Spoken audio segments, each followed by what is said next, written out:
All right, BJJ and MMA.com here with Brett Rogers here on Titan Fighting 20. Brett, how'd the training camp go for you leading up to this fight? I know there's been some other things, but how'd the training camp go? Were you able to get in a full camp? I would say it was just decent. You know what I mean? I made a move over to Minnesota Martial Arts Academy. It's a little different compared to where I used to train. A lot of people will understand that I switched managers, so I'm kind of going with the flow with a new guy and a new group of people. So I mean, for what it was, 4 weeks notice, 3 weeks, whatever it was, it's all good. I feel great. So what sparked the change to go with the new management, new team, and everything? It just was time. I had a lot of things popping up here and there. My old manager, it just was time for me to just move forward and listen to somebody else, listen to a new group of people, and see a different walks. Right.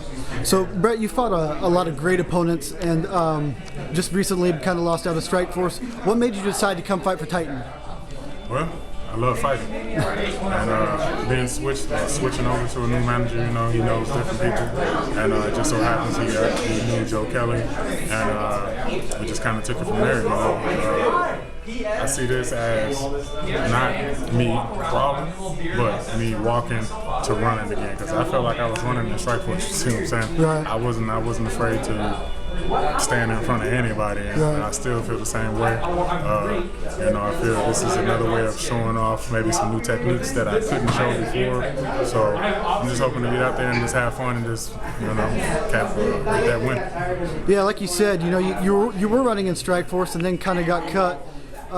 Do you have any comment on that? Do you feel like the cut was fair? I mean, you fought some of the top talent, so it seemed kind of out of nowhere, but do you have any comment on that? Do you think it was the right time, or do you think it was kind of unfair, unjust for you? I mean, when it comes down to it, I understand the organization has to do what they need to do, but when it comes down to it, if they, I don't see Strikeforce fighter, man. I see him as a UFC fighter, because I know for a fact Scott Coker, he would probably took his time with me and probably would have sat me down and been like, Brett, I understand you have a personal life and you also have to fight. And, we would have sat at the table and talked about things like that.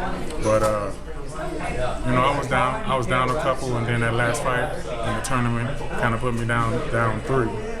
And, so I'm kind of 50-50 with it. When it comes down to it, they had the right to cut me since I was down 3. But at the same time, I felt it wasn't their business to cut me because of my personal situation, and they didn't know what was going on. They just was reading the paper, and that kind of frustrated me a little bit. So that's why I'm kind of, here, standing in front of you right now with Titan, and hopefully, here or somewhere out east, looking kind of at Japan, looking at Asia, looking at all the organizations over there, possibly Elite XC too, because I hear Elite XC is about to reopen, and if they are, I definitely love to re-sign with them too. So I'm just keeping all my options open. You already answered my next question a little bit, saying where the things you're looking forward to, but have you heard from Strikeforce since? Are you in talks, or would you be interested if they contacted you?